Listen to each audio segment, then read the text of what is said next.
Welcome to the Flex Forward Podcast, where grit meets growth. With your host, Nick Espanet, bringing you stories of resilience, reinvention, and the real climb to success.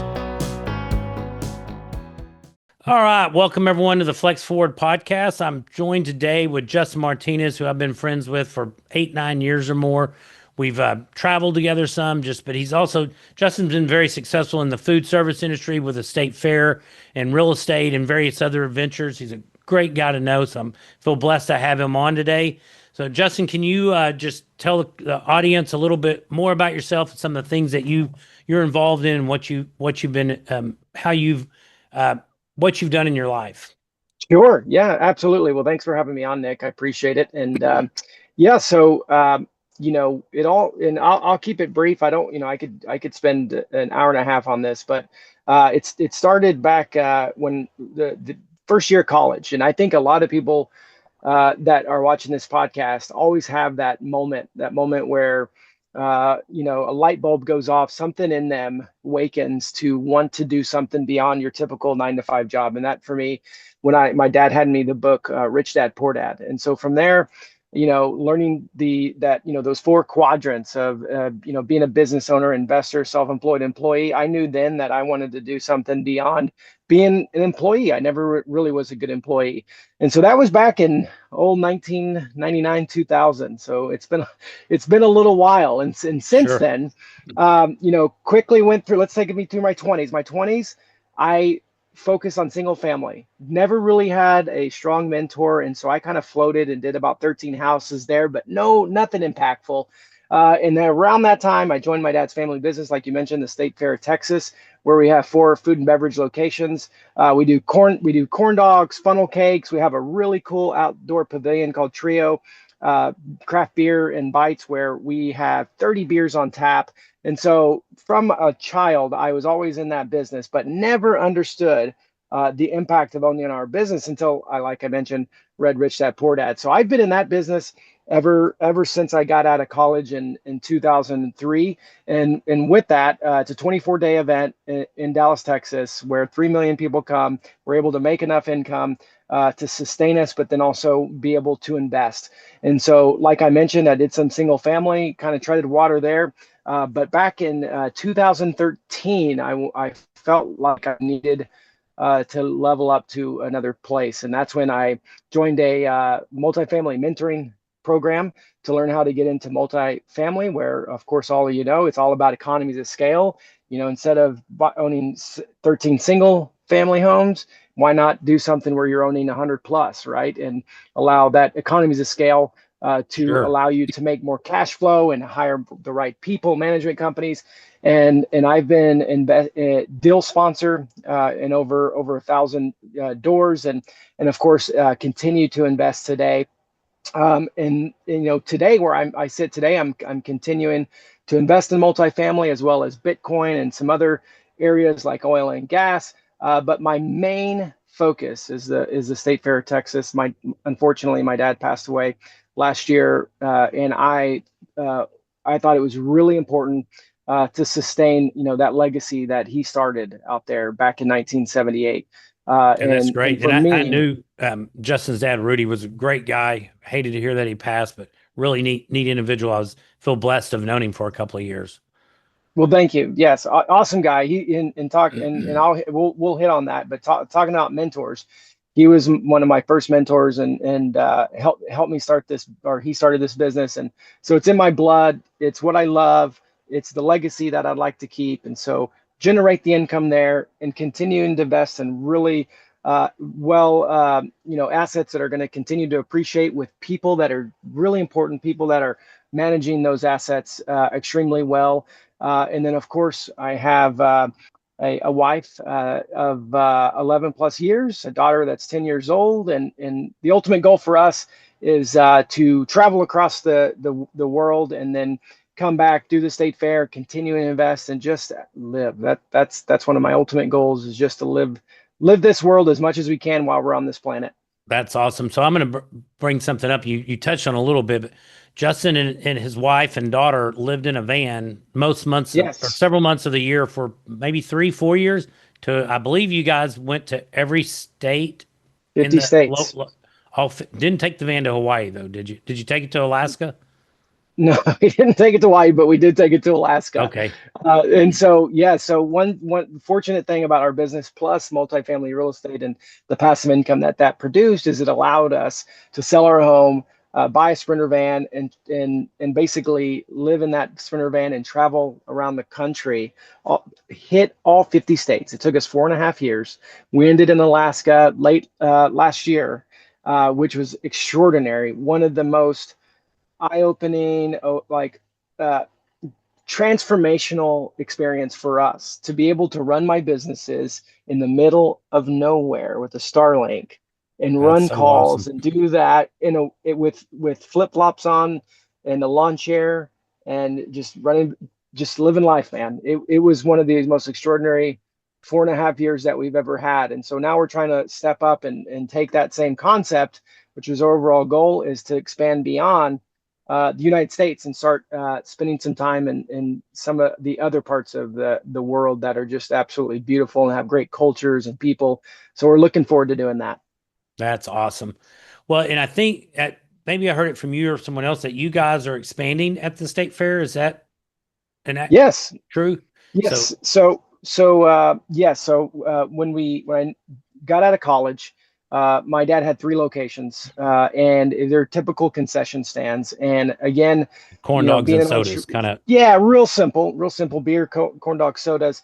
And so for me, I've always, as an entrepreneur, I think we always have this. If you're a good entrepreneur, the goal is, you're looking for opportunities, right? How to maximize income, how to minimize expenses, and it becomes a game. And when you're out there, you just start seeing these opportunities there. And so we've been, like I mentioned, we opened up Trio on the Green, or Trio, 30 beers on tap, but then we're also expanding and adding a couple locations. And one thing that, a point that I want to hit home here that's really important, Nick, is, all of us are busy with our day-to-day routines. We're always in the grind, in the things that to-do lists, the things that need to get Sure. done. And when I've done that, no creativity's ever flowed through me. It's never just like I've never been doing my to-do list and all of a sudden this bright idea comes.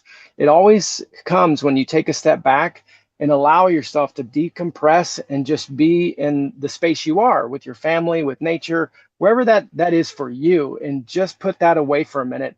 And what happens is it allows that creativity to happen. And so being on the road for 4.5 years, basically forced us to be that way, and all these ideas and concepts just start coming your way.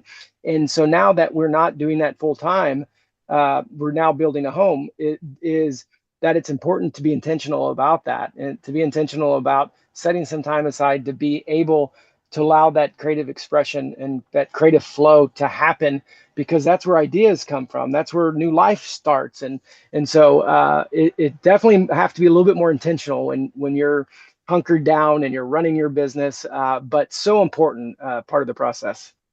That's great. When you actually answered the question I was kind of leading up to, is what there's a lot of competition. There are probably a lot of people that wanted those extra spaces at the state fair, but you were able to win them or get access to those. But that's, sounds like what you're doing to set yourself apart. I was going to ask what you're doing to set yourself apart. I think it's Sure. unplugging, having intentional time of being unplugged out of the business, just or traveling, taking time, spending it with your wife and daughter. That family time and being out in nature is just so important. Absolutely. Awesome.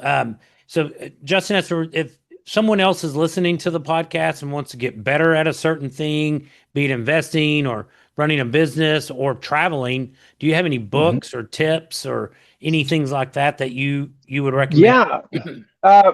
Well, I took a few notes here.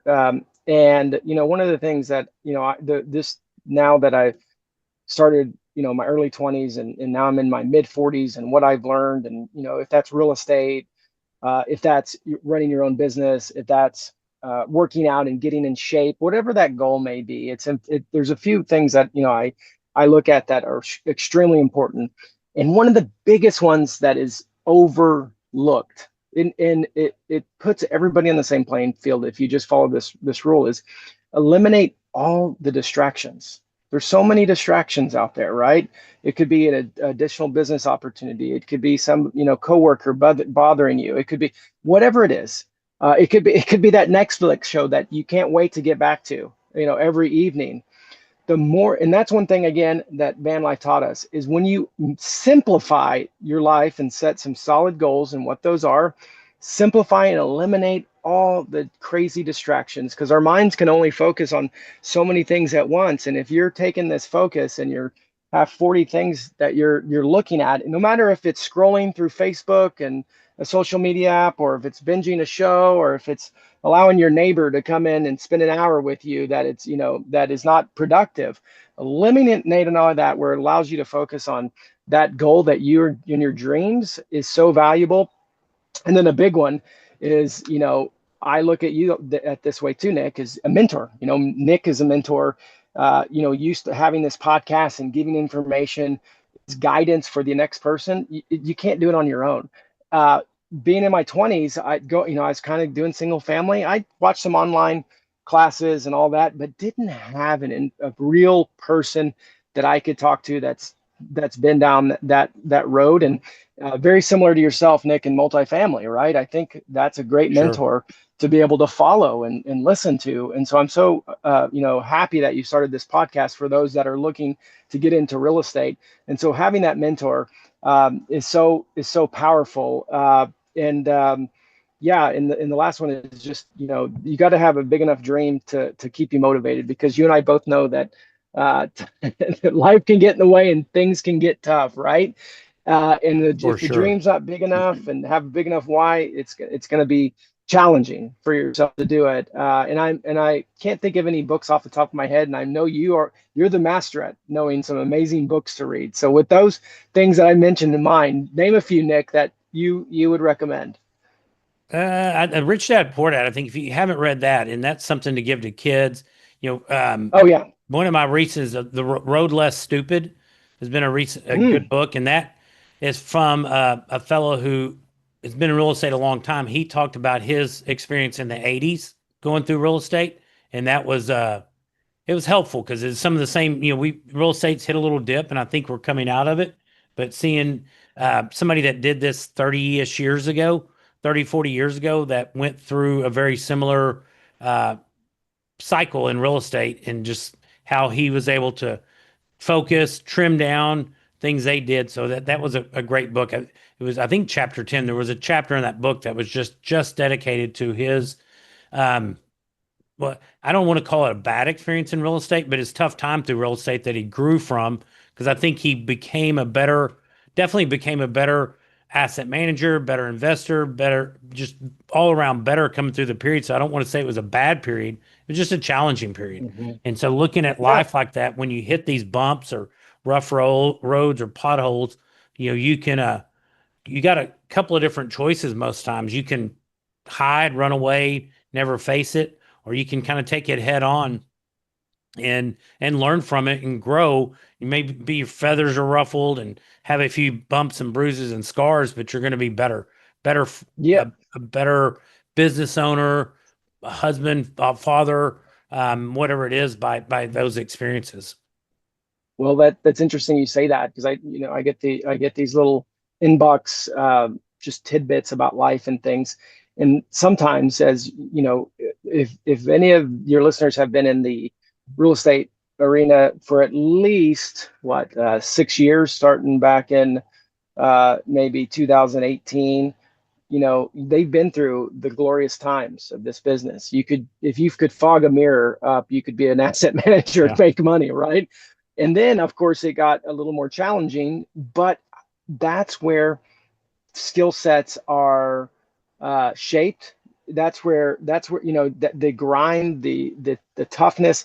When it's easy, we get settled in and we get comfortable, and growth doesn't happen. But the times that get a little tough, that's where you sharpen your skills. And so instead of wishing things were easier, wish you were better, as Jim Rohn always said, right?